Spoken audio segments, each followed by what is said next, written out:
Is it a flex I've never owned a Focusrite interface? You tell me. First of all, congratulations, you're looking to build your own recording studio, and as someone who has had his own home recording studio for a very long time, I'm going to go through the equipment I think you should invest as a beginner. If you want to upgrade in the future, what should you upgrade with, and generally go through every single piece of equipment that you would need and explain what it does. The main three categories that we'll focus on is something that records music, something that processes music, and something you can play music on. We're going to begin with the computer. This is the heart of every studio, and you quite literally would not be able to do anything without a computer. Whether it's a PC or it's a laptop, it does not matter.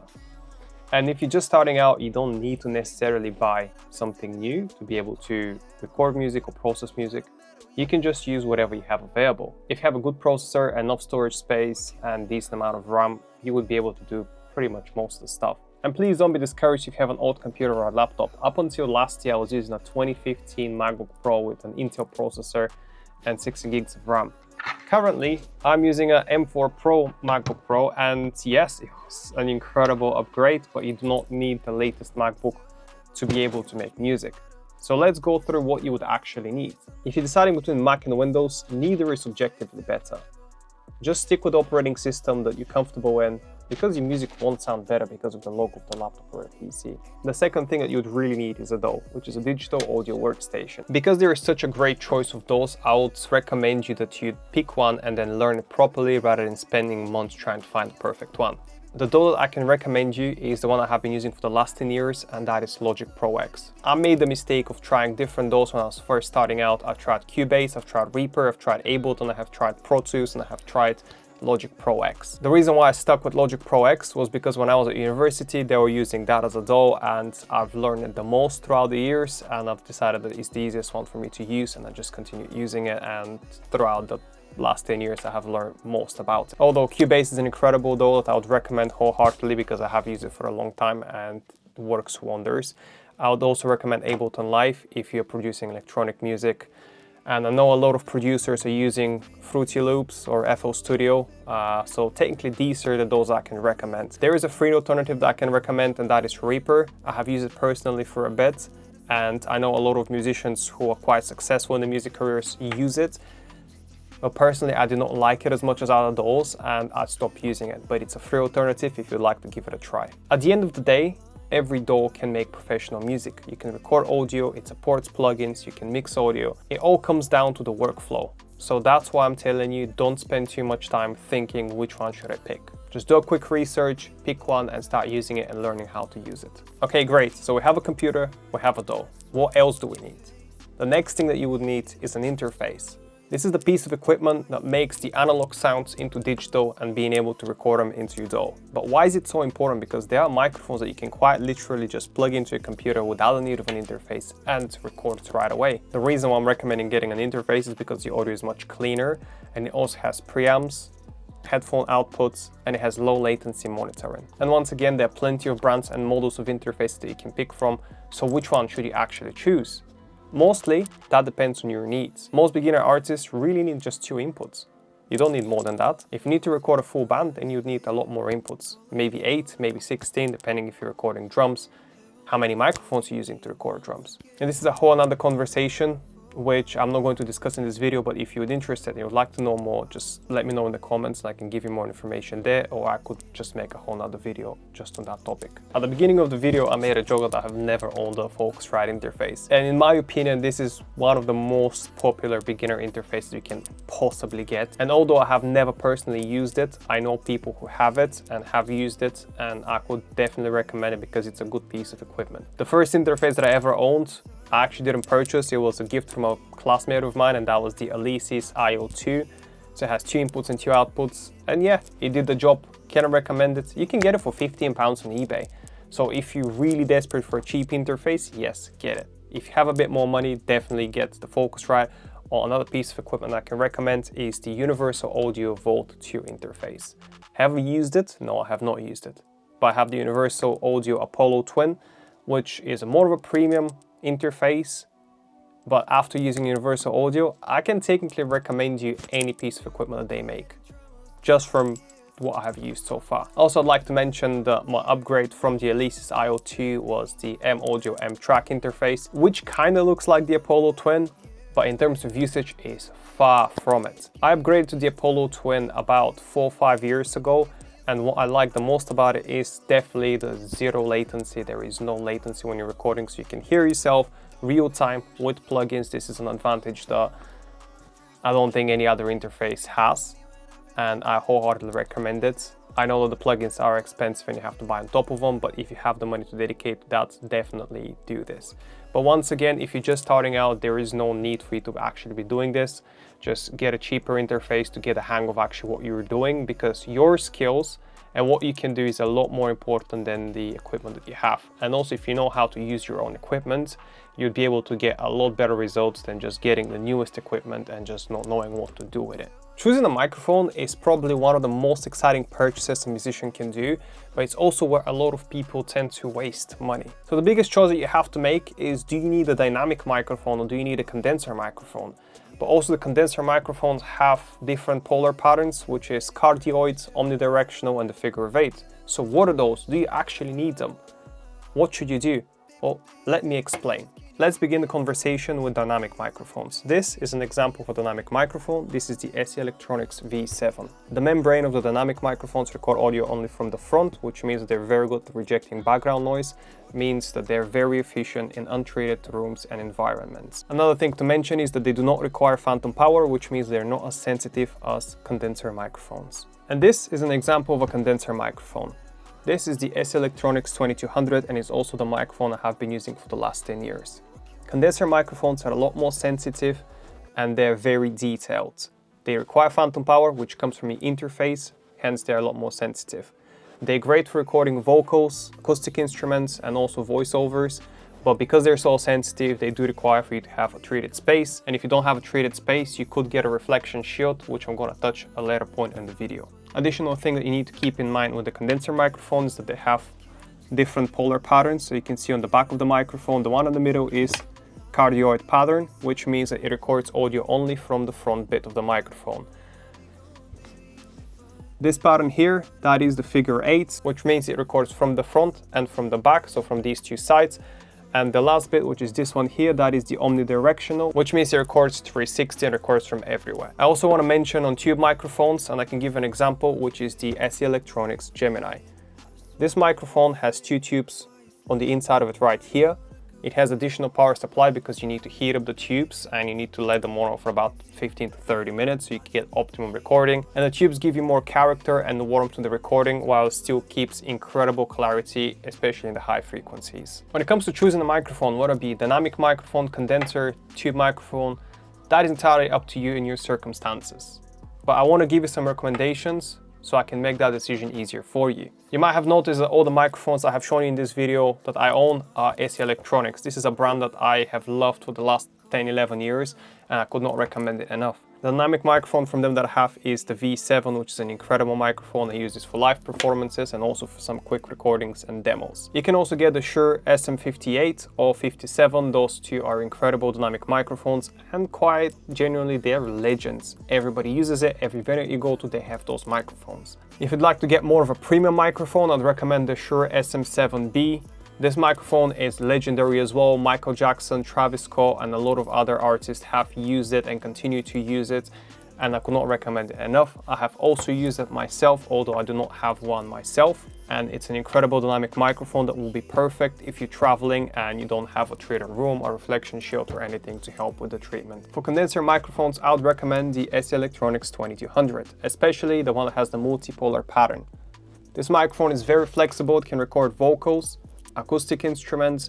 It can also be used as overhead microphone for drums and also to be recording room ambience. So overall, this microphone is extremely versatile and I wouldn't trade it for the world. I'm actually looking to get a second one, so whenever I'm recording room ambience, I'll have two. But if you're not an SE Electronic fan like me, I can recommend you a few other microphones which are within the same price range of 100 to 300 pounds or slightly more in dollars. I would recommend the Rode NT1 and NT2 microphones. The NT1 is a cheaper version, the NT2 is a slightly more expensive version, but still within the same price range. These are microphones I have used at uni and they sound incredible. But as I said, I have been a fan of SE Electronics, so when it came to buying my own microphone, I chose this one. Another microphone I have not used myself, but a very good friend of mine has used and has produced incredible results with that microphone, and that is the Aston Origin. I would like to mention another SE Electronics microphone, and that is the X1. This again is an SE Electronic mic, but it's a lot cheaper than the 2200, so if you're on a budget, that is definitely worth trying. I have used that microphone as well. And if I hadn't gotten the 2200 already, I would have gotten the X1. But let's say that you have more budget and you don't want a beginner's microphone or just a cheap microphone. I could recommend you Neumann TLM103 or U87. Those microphones have incredible clarity. Another microphone that I can recommend, although I have never used myself, again a friend of mine has used it, is the Warm Audio WA8000. This microphone costs £940 and it's a replica of the Sony C800G, which that Sony microphone is 16,000, so a fraction of the price, although it comes really close to the actual audio from the Sony microphone. All the examples of microphones I have just given you are incredible microphones. Most of them I have used myself. But let's say that you want to get a tube microphone, and you've just seen me show you the SE Gemini, which is a dual tube microphone. And honestly, in my opinion, this is an incredible microphone and gives you incredible character that I love. And this microphone is going to be my long-term microphone I'm going to use for a very long time. But there are two other microphones that I would like to recommend to you. One of them is the Lewitt Pure Tube microphone, but it is a single tube. And also the Lawton Audio LA320 microphone, but again, a single tube. That's why if you have the budget, invest into a Gemini, you're not going to regret it. Up until this point, we have discussed what you need to capture audio, but not what you need to listen to audio. And that would be studio monitors and studio headphones. And what is the difference between them? Studio monitors are designed to play the audio as accurately as possible. They're not exciting anything. They don't add frequency to the recordings. They are as flat as possible, so you can have a perfect representation of what your mix and your recordings sound like. They're designed to tell you the truth, and that honesty helps you make better mixing decisions. However, speakers are only as good as the room that they're placed in. So if you don't have panels, you don't have acoustic treatment, they're not going to be much use to you. And that's where headphones come in. These are great for recording and these are great for mixing. And now let me explain the difference. When you're first starting out, especially if you don't have much budget, you're not going to prioritize getting panels. You'd like to get a microphone, you'd like to get a computer interface, all of that stuff that I have just discussed. And this is why I'd recommend you getting headphones first before getting any pair of monitors. This piece of equipment lets you record music because you can listen to the music and perform it. Also let you edit music because you'll be able to listen to the recordings and you'll be able to mix. And now you may ask me, why do I have two pairs of headphones? And what is the difference? As you can see, they look different. They're the same brand. These are Biodynamics DT770 and these are Biodynamic DT990. As you can see, these are closed back, as the back is closed. These are open back, as it has these lines on the front. What does it mean? The closed back headphones are great for recording because their back is closed, hence the name. So it stops bleed, so your backing track coming out of the headphones and getting into the microphone. Whereas the open back headphones are better for mixing because they give you better natural listening environment. And eventually you end up owning both, like I do. But before I got these, I used these for 7 years, both for recording and for mixing. And as you can see, these are really worn, really used. Where is it? There's a massive crack here.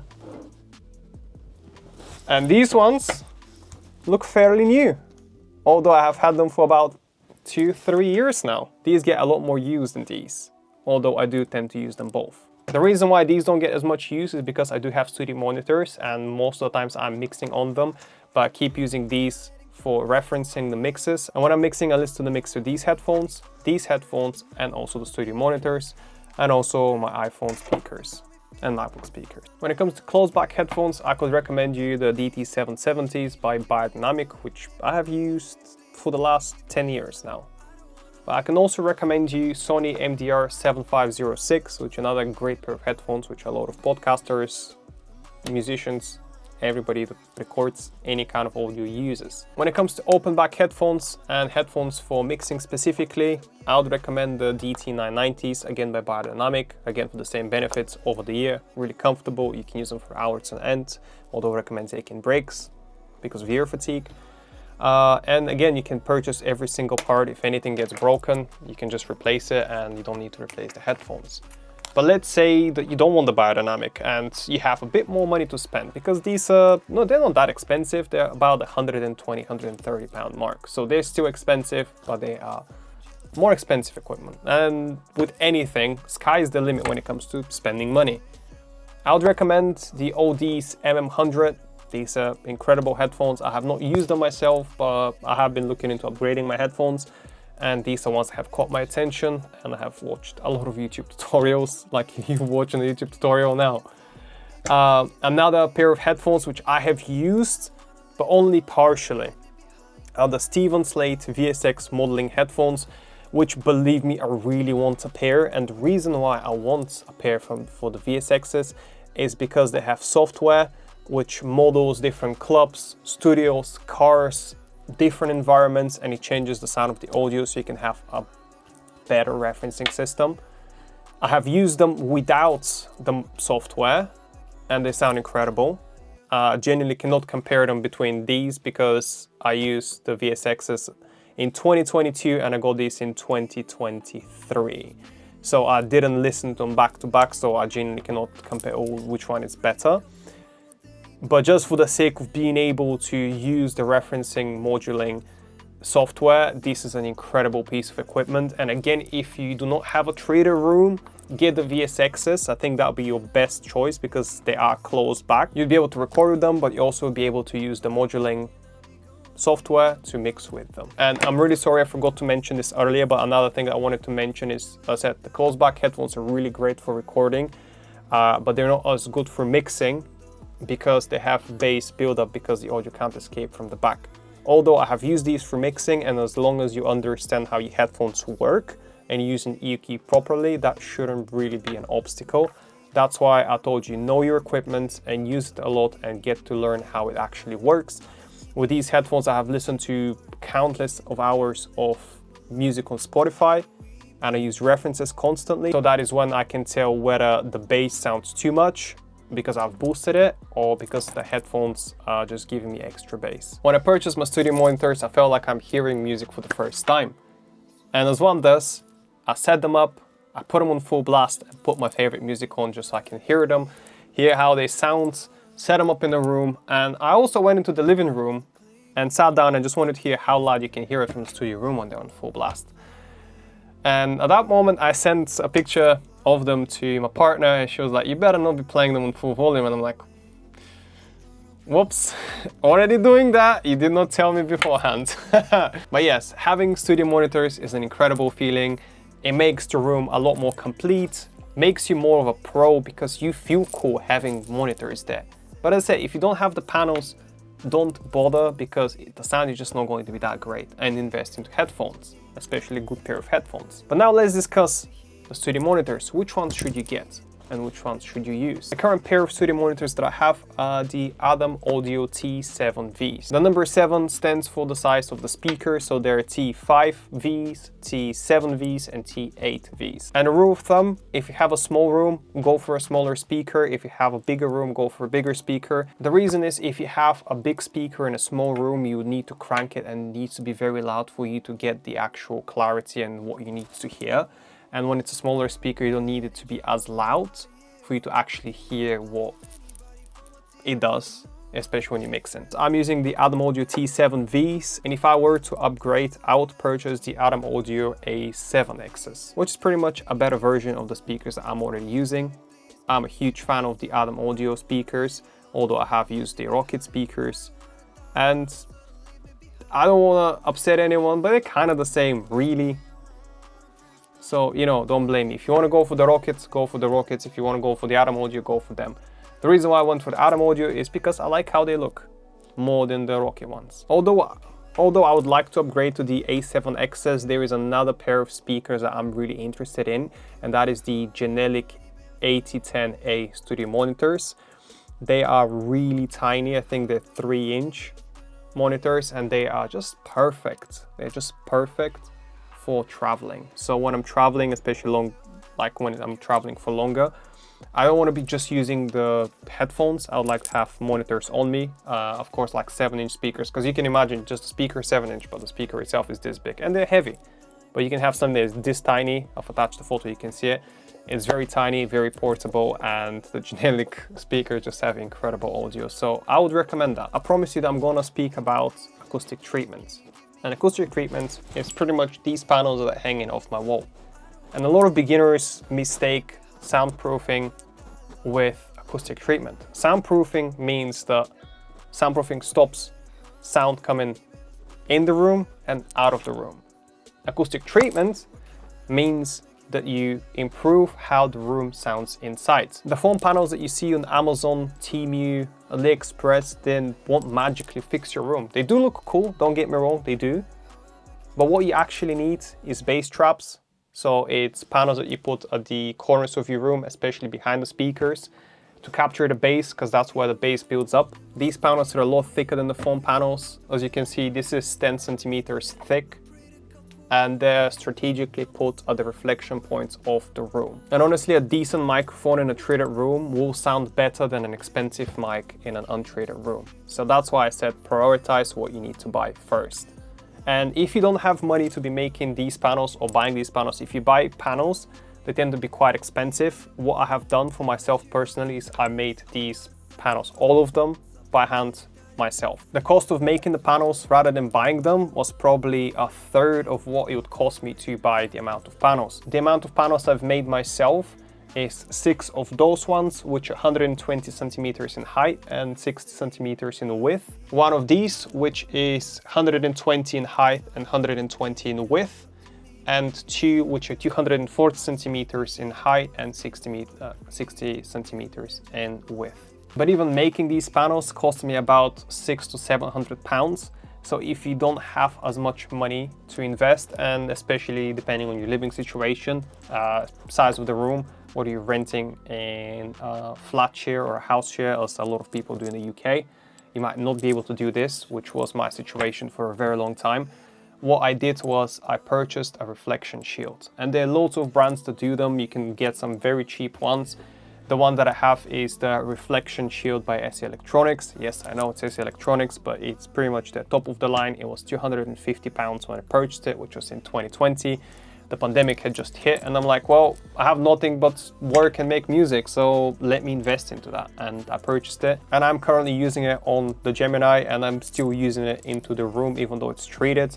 But I would rather use it than just have it sitting in the corner because, you know, I have treated room and I'm not using it. And now there are a few things that you need, but nobody really cares to mention them, and that is cables. You need XLR cables for your microphone. You need jack cables for the speakers. You need USB or Thunderbolt cable for your interface to go into the laptop or computer.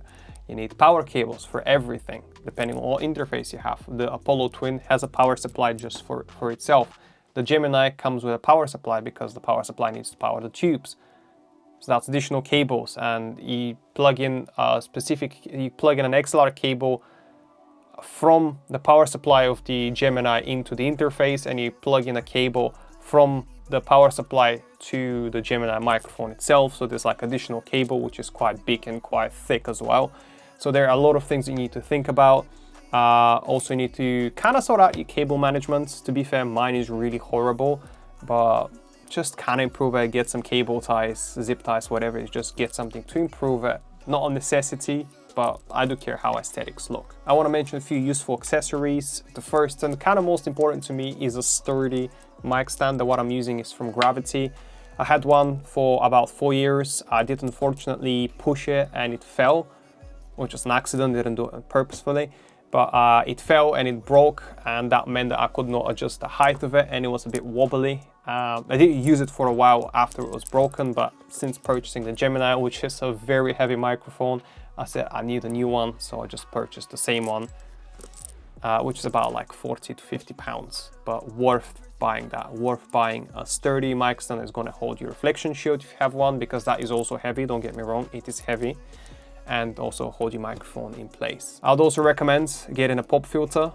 It just helps you prevent from having very extreme plosives and sibilants. shock mount if your microphone don't come with one. Another very important thing, especially don't have much storage on your hard drive, is external drives. I have a HDD and an SSD. Again, depending for what I use it. This is just for basic.